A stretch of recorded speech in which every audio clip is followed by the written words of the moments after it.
Bismillahirrohmanirrohim. Assalamualaikum warahmatullahi wabarakatuh. Anak-anak, berjumpa kembali dengan Ibu dalam pembelajaran IPS. Nah, setelah kemarin kita membahas mengenai kondisi alam yang ada di dunia, nah sekarang kita masuk ke materi baru, yaitu dinamika penduduk benua-benua yang ada di dunia. Nah, yang kita tahu, penduduk senantiasa berubah dari sisi jumlah, distribusi, dan komposisinya. Perubahan tersebut dapat terjadi karena adanya peristiwa kelahiran, kematian, maupun karena adanya perpindahan penduduk atau migrasi. Karena itulah, penduduk mengalami dinamika atau yang disebut dinamika penduduk. Jadi, dinamika penduduk itu yaitu perubahan keadaan penduduk, perubahan komposisi penduduk seperti budaya, etnik, agama, juga menunjukkan dinamika penduduk. Kita bahas ya, yang pertama dinamika penduduk di benua Asia. Berdasarkan data World Population Dataset, pada tahun 2005 jumlah penduduk Asia mencapai 3,921 juta jiwa. Jumlah tersebut bertambah menjadi 4,397 juta pada tahun 2015. Ini berarti penduduk Asia bertambah sebesar 476 juta jiwa dalam kurun waktu 10 tahun. Nah, penduduk Asia tersebar tidak merata. Beberapa negara di Asia merupakan negara dengan penduduk terbesar di dunia seperti Cina, India, dan di Indonesia. Laju pertumbuhan penduduk Asia mencapai 1,5% per tahun. Walaupun begitu, persebaran pertumbuhan penduduknya tidak merata di setiap kawasan. Dilihat dari komposisi berdasarkan ras, penduduk Asia terdiri atas 3 ras utama, yaitu ras Mongoloid, ras Kaukasid, dan ras Negroid. Berdasarkan indikator HDI, kualitas penduduk Asia ternyata bervariasi. Jumlah negara di Asia memiliki kualitas yang tinggi, sedangkan sebagiannya sedang dan rendah. Oke, kita lihat ya ras yang ada di benua Asia. Kita lihat yang pertama ada ras Mongoloid, yaitu salah satu jenis ras yang memiliki ciri rambut berwarna hitam lurus, bentuk kelopak mata unik, ukuran tubuh lebih pendek dibandingkan dengan ras Kaukasid dan memiliki bercak Mongol pada saat lahir. Yang kedua ada ras Kaukasid. Ras Kaukasoid memiliki ciri kulit yang berwarna putih. Secara umum, ras Kaukasid sangat mudah dibedakan dengan jenis lainnya. Lalu yang ketiga ada ras Negroid. Ciri khas utama dari ras Negroid yaitu memiliki rambut yang keriting, memiliki bibir tebal, memiliki kelopak mata yang lurus, dan memiliki kulit yang berwarna hitam. Ayo kalian masuk ke dalam ras apa ya? Nah, Asia memiliki budaya yang sangat beragam. Asia juga merupakan tempat lahirnya agama-agama besar di dunia seperti Hindu, Sikh, Taoism, Shinto, Buddha, Islam, dan lain-lain. Keagamaan dan kebudayaan budaya Asia juga terlihat dari karya seni, literatur, dan musik. Nah, kita lihat ya banyak sekali kebudayaan dan seni yang ada di benua Asia. Oke, selanjutnya kita masuk ke dinamika penduduk benua Amerika. Dinamika penduduk benua Amerika, penduduk Amerika pada tahun 2005 mencapai angka 888 jiwa, sedangkan pada tahun 2015 mencapai 987 juta jiwa.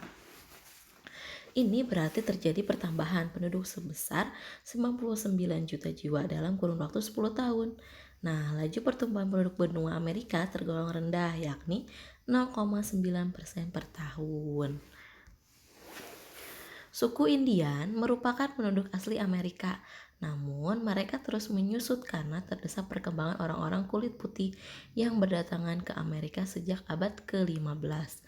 Budaya Amerika dapat dibedakan secara umum menjadi budaya Amerika Utara dan Amerika Selatan. Amerika Utara terdiri atas Amerika Selatan dan Kanada.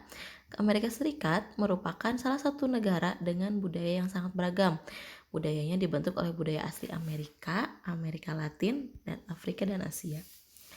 Budaya mereka juga terlihat dari gaya busana, olahraga, dan makanan. Produk budaya seperti jeans, sepatu, baseball, topi koboi, sepatu, boot merupakan budaya Amerika.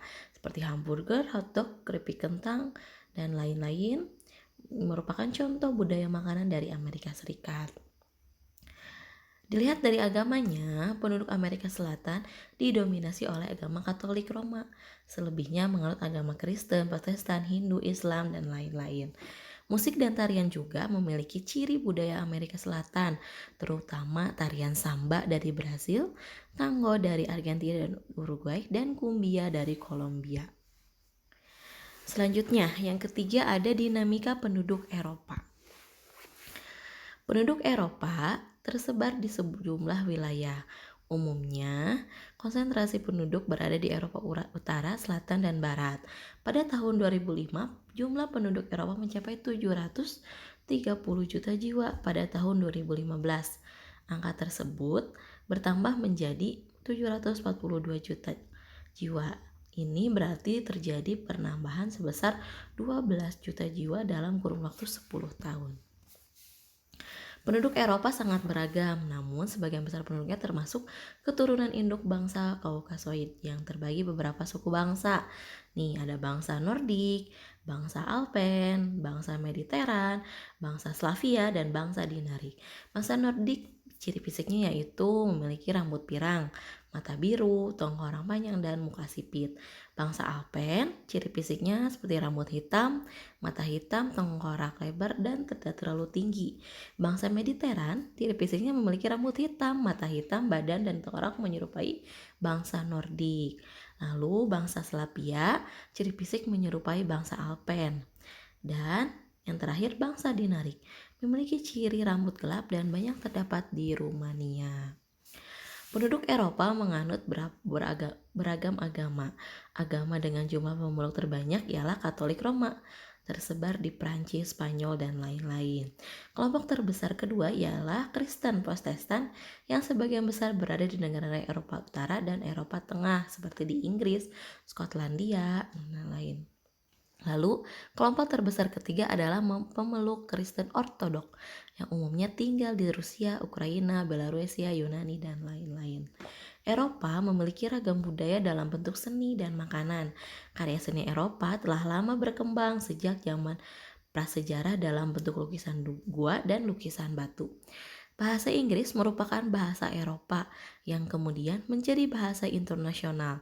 Namun, masing-masing negara di Eropa memiliki bahasanya sendiri. Bahasa terbesar di Eropa adalah Rusia, kemudian diikuti Jerman.